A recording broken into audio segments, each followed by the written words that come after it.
Vandag vier ons dwars oor die wêreld Palmsondag, daardie Sondag toe Jesus op 'n donkie in Jerusalem ingery het.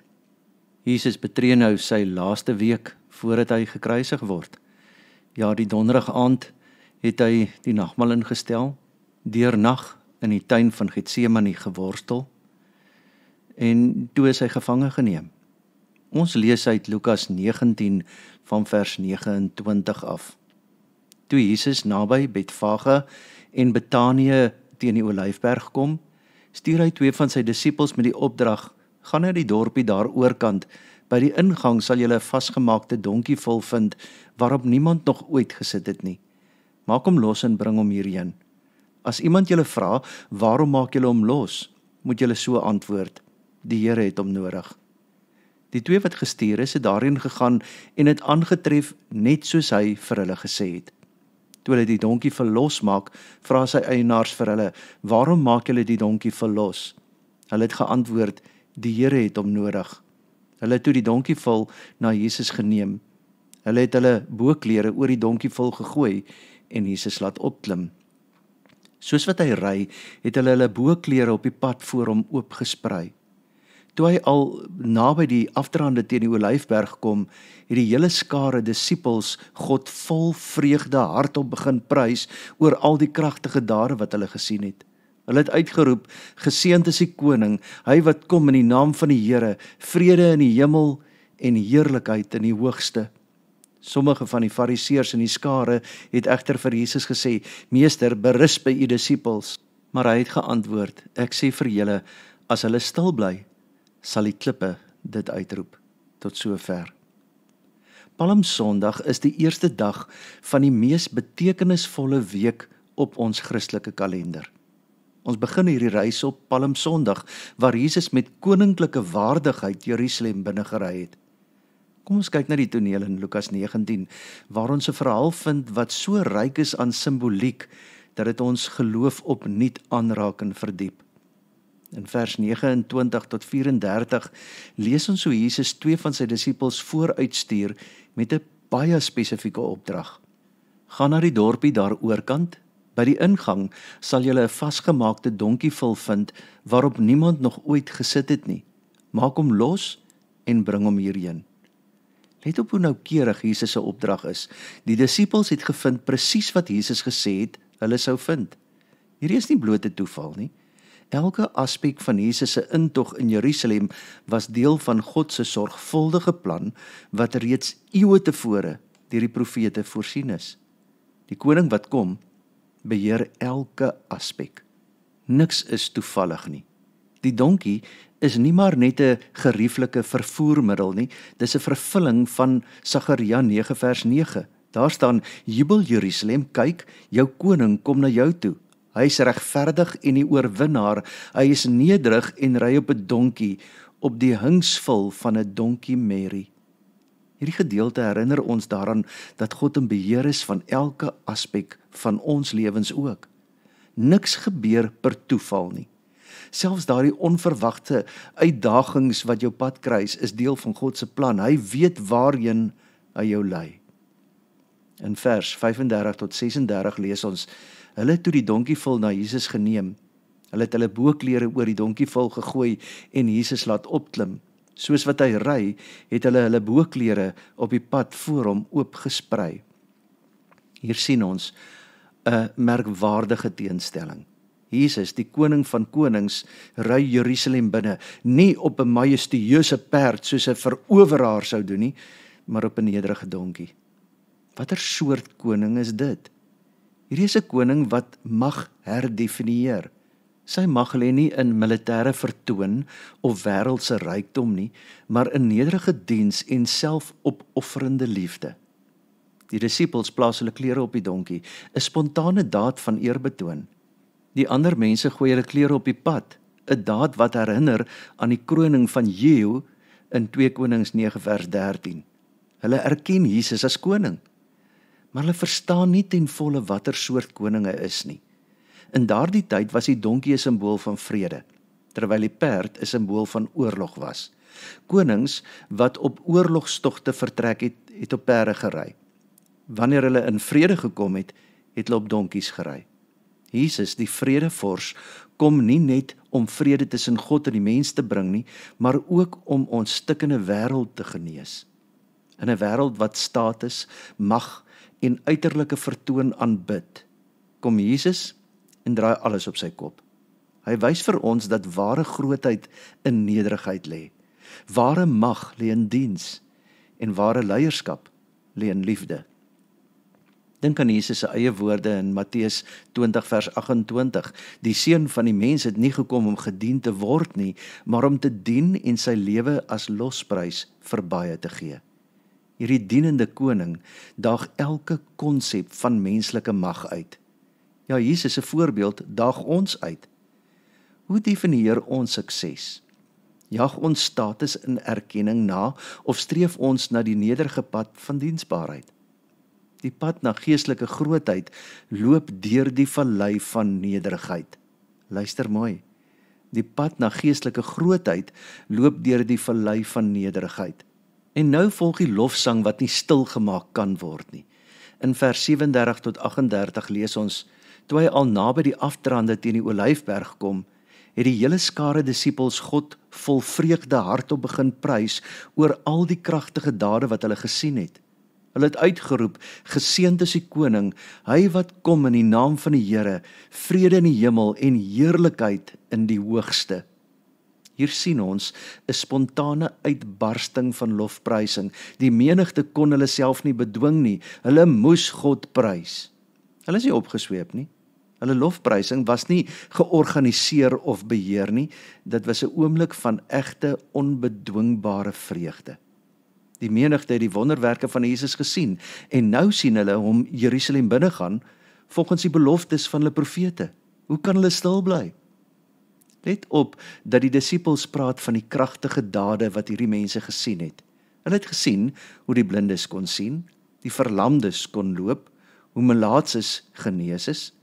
Kort tevore het Jesus selfs vir Lazarus uit die dood opgewek. Hulle reaksie was gebaseer op wat hulle self ervaar en self gesien het. Hulle het God geprys omdat hulle sy wonderwerke gesien het. So moet ons lofprysing gegrond wees op ons eie ervaring van God se goedheid en genade ook in ons lewens. Ons sing nie net uit tradisie of gewoonte nie, maar omdat ons self sy kragtige werk in ons lewens ervaar. Wat het God in jou lewe gedoen wat lofprysing verdien? Wanneer sommige fariseërs in vers 39 en 40 vir Jesus vra om sy disippels stil te maak, gee Jesus sy merkwaardige antwoord: Ek sê vir julle, as hulle stil bly, sal die klippe dit uitroep. Wat 'n kragtige waarheid. Die lof van God kan nie stil gemaak word nie. Selfs die lewelose skepping sal God prys as mense dit nie doen nie. Die hele skepping is gemaak om God te verheerlik en niks kan uiteindelik daardie doel verhinder nie.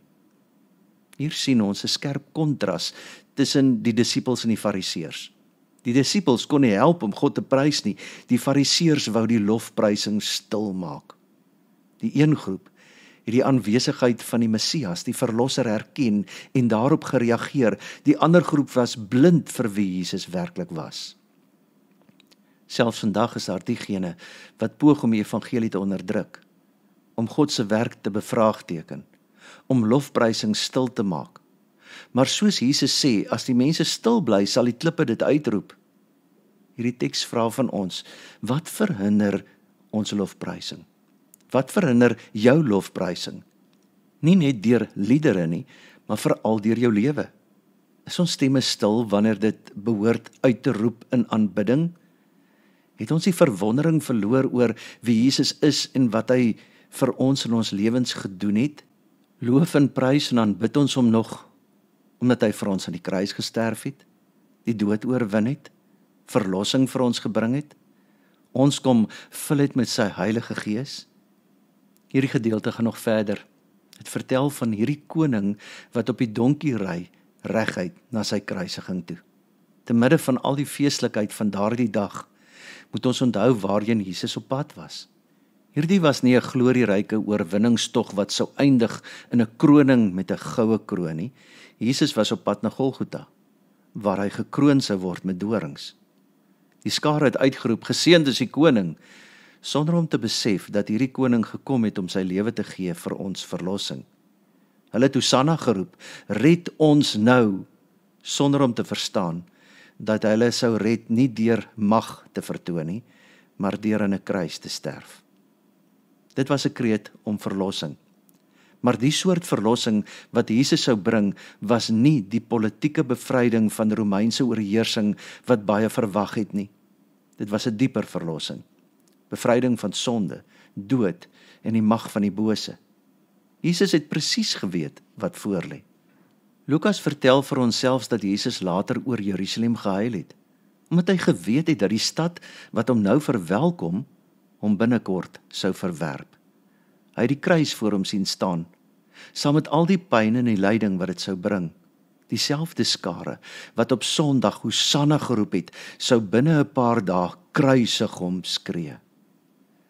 Hoe veranderlik is die menslike hart en hoe oppervlakkig kan ons aanbidding soms wees? Is ons nie dikwels so nie? Ons prys God op Sondag, maar deur die week vergeet ons van hom. Ons sing hartlik in die kerk, maar ons lewens sing nie altyd van sy lof nie. Palmsondag herinner ons dat ware aanbidding nie net met woorde gemeet word nie, maar deur 'n lewe van getroue navolging. Jesus se oë was gefestig op die kruis. Hy het Jerusalem binnegery met die volle bewustheid van wat voorlê. Hy het geweet dat die weg na oorwinning deur die dal van die doodskade sou loop. Daar is iets diep ontroerend daaraan dat Jesus hierdie koninklike intog aanvaar met die wete van wat sou volg. Hy kon omgedraai het. Hy kon die pad van selfopoffering vermy het, maar hy het gekies om voort te gaan uit liefde vir jou. Soos hy self later gesê het, groter liefde as dit het niemand nie, dat iemand sy lewe aflê vir sy vriende. Johannes 15 vers 13. Om hierdie gedeelte ten volle te waardeer, moet ons verstaan dat Palmsondag tydens die Pasga plaasgevind het, die gedenkfees van Israel se bevryding uit Egipte. Jerusalem was vol pelgrims wat gekom het om hierdie groot fees te vier. Gedurende Pasga het die Jode herdenk hoe God hulle uit die slawerny in Egipte bevry het. Ironies genoeg, terwyl hulle die verlossing uit fisiese slawerny gevier het, het die ware verlosser, hy wat hulle van geestelike slawerny sou bevry, hulle stad binnegery.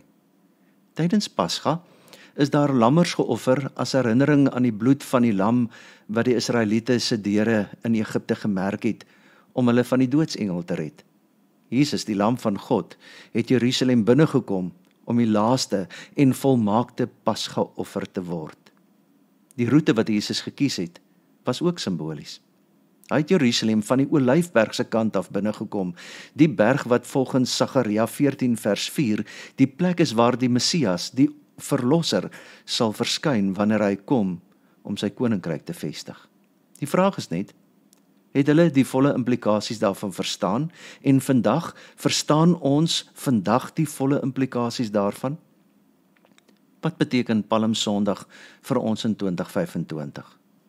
Eerstens herinner dit ons dat Jesus die ware koning is. Ten spyte van wat ons sien in die wêreld, ten spyte van die chaos en verwarring, Jesus regeer. Hy is die koning wat in beheer is van elke aspek van ons lewens. In 'n wêreld waar chaosmagte en korrupte magsugtige owerhede skynbaar die beheer het, verklaar Palmsondag dat daar net een ware koning is, Jesus Christus. Ten spyte van oorloë, konflikte en geweld wat ons wêreld verskeur, bly Jesus die vredevors wat eendag volkome heerskappy sal uitoefen. Die vraag is, erken jy hom as koning in elke faset van jou lewe? Is daar dele van jou lewe waar jy nog die scepter vashou? Waar jy weier om voor sy gesag te buig? Ons word dus ook uitgedaag om Jesus as koning in ons lewens te erken. Wanneer ons Jesus is koning sê, is dit nie net 'n belydenis van ons lippe nie, maar 'n verbintenis van ons lewens. Dit beteken dat ons sy gesag aanvaar, sy bevele gehoorsaam en sy koninkryk eerste stel. Ons bely dat Jesus koning is, maar leef ons werklik asof hy regeer? Laat ons hom toe om ons prioriteite, ons besluite, ons verhoudings, ons finansies te bepaal? Is daar areas in ons lewens waar ons sê, hier kan u nie regeer nie, Jesus? Dit wys ons ook die weg van ware grootheid. die pad van nederigheid en diensbaarheid. In 'n wêreld wat status, geld en mag aanbid, roep Jesus ons om 'n ander pad te loop, die pad wat hy self geloop het. En die donkie herinner ons daaraan dat Jesus nie gekom het om gedien te word nie, maar om te dien. Hy vra dat ons dieselfde gesindheid sal hê.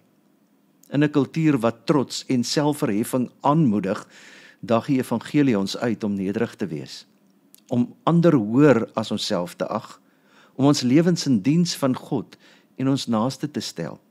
Hierdie gedeelte laat jou ook weer besef dat aanbidding, ware aanbidding, uit die hart kom. Die fariseërs was besorg oor die uiterlike geraas, maar Jesus soek lofprysing wat uit die diepste van ons wese kom. Ons aanbidding moet meer wees as net 'n weeklikse ritueel Sondag in die kerk.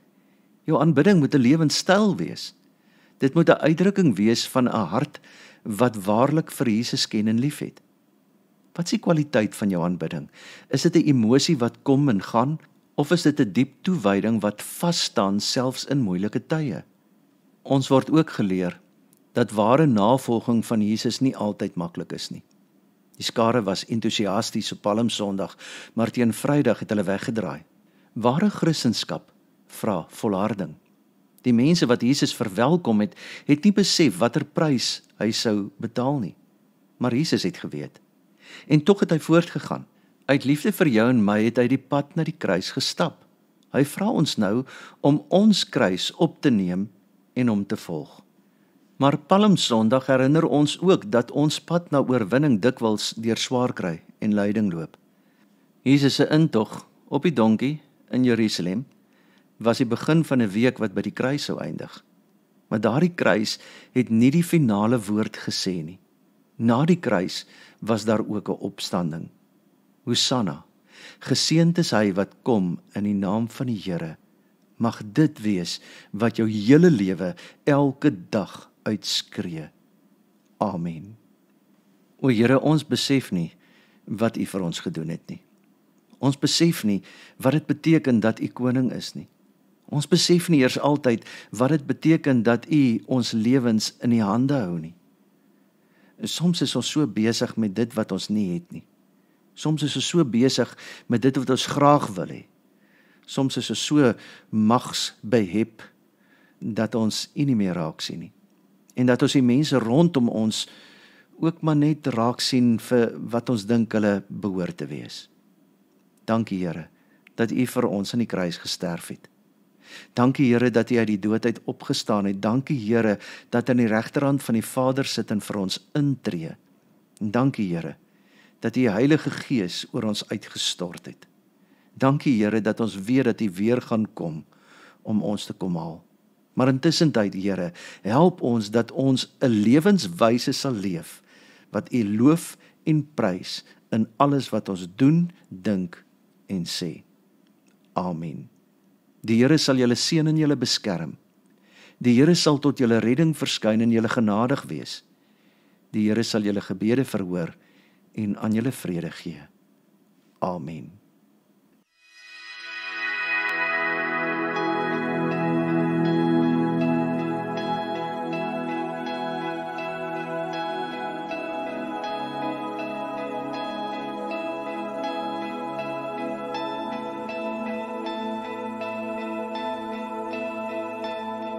Die wilde van die Heer, geklee in majesteit, die hele aarde juig, die hele aarde juig.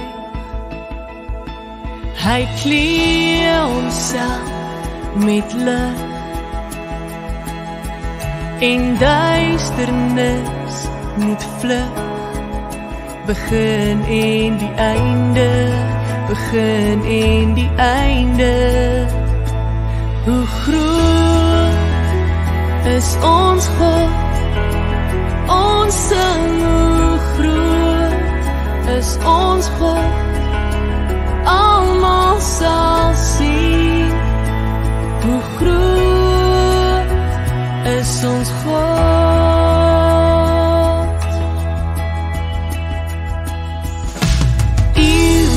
Kom en gaan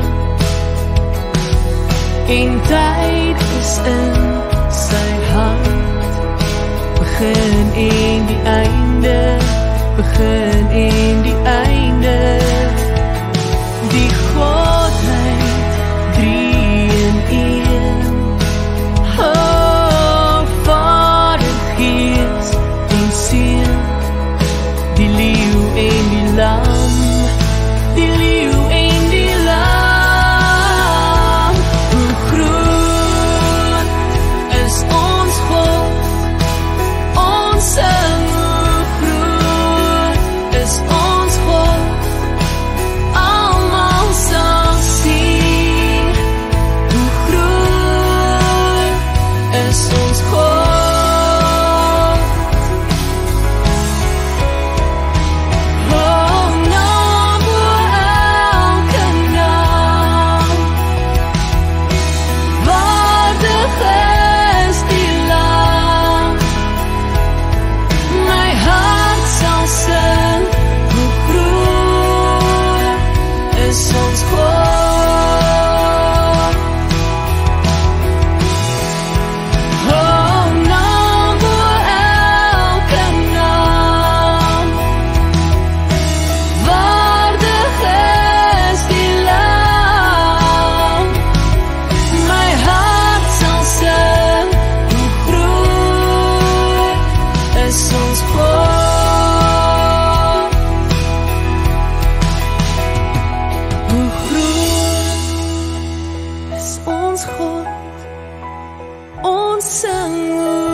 Is ons God.